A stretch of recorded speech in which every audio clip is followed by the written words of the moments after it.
AP 10th class public ఎగ్జామినేషన్‌కి సంబంధించి results అయితే వచ్చేసాయి. సో గైస్ ఎవరికైతే తక్కువ మార్క్స్ వచ్చాయో ప్రతి ఒక్కరైతే ఈ విధంగా అయితే చేయండి. సో ఏం చేయాలి అన్న దానిపైన అయితే చాలామంది యూట్యూబర్లు అయితే చెప్పిండ్రు. నేనైతే ఒక క్లారిటీగా పక్కాగా ఈ విధంగా చేస్తే మీకు ఎక్కువ వస్తాయి మార్కులు అన్న దానిపైన అయితే ఒక క్లారిటీ అయితే ఇస్తాను. సో ఖచ్చితంగా వీడియో ఎండ్ వరకు చూసాకైతే ట్రై చేయండి. ఇకపోతే పాస్ అయిన ప్రతి ఒక్కరికి నేను చెప్పేది ఏంటంటే ఆర్జీకేటీ ట్రిపుల్ సంబంధించి అప్లికేషన్ అనేది ఎనేబుల్ కాబోతోంది. తొందరలోనే చూసుకున్నట్లయితే త్వరలోనే.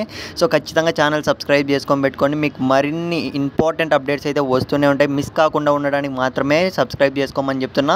సో ఇంకో విషయం ఏంటంటే ఫెయిల్ అయ్యామన్నా నేను బాగా రాశాను కానీ ఫెయిల్ అయ్యానని అయితే చాలామంది బాధపడుతున్నారు.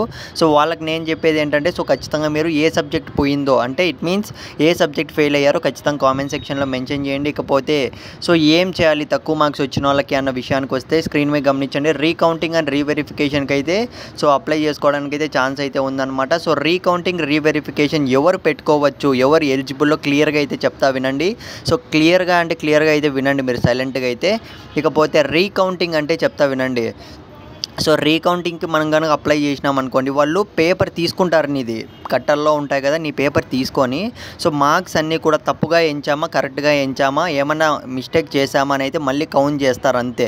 సో రీవెరిఫికేషన్ అనుకోండి, మళ్ళీ నీ పేపర్ తీసుకుంటారు కట్టలో నుంచి అంతా ఎతికి.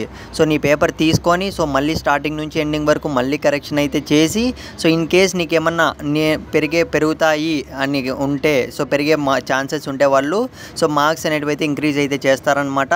సో దీనికి రీవెరిఫికేషన్ సంబంధించి ఎవరైతే అప్లై చేసుకోవాలి వీళ్ళే అప్లై చేసుకోవాలి అన్న దానిపైన అయితే క్లారిటీ అయితే నెక్స్ట్ ఫుల్ వీడియో అయితే చేస్తాను. అప్పుడే మీకైతే అర్థమవుతుంది.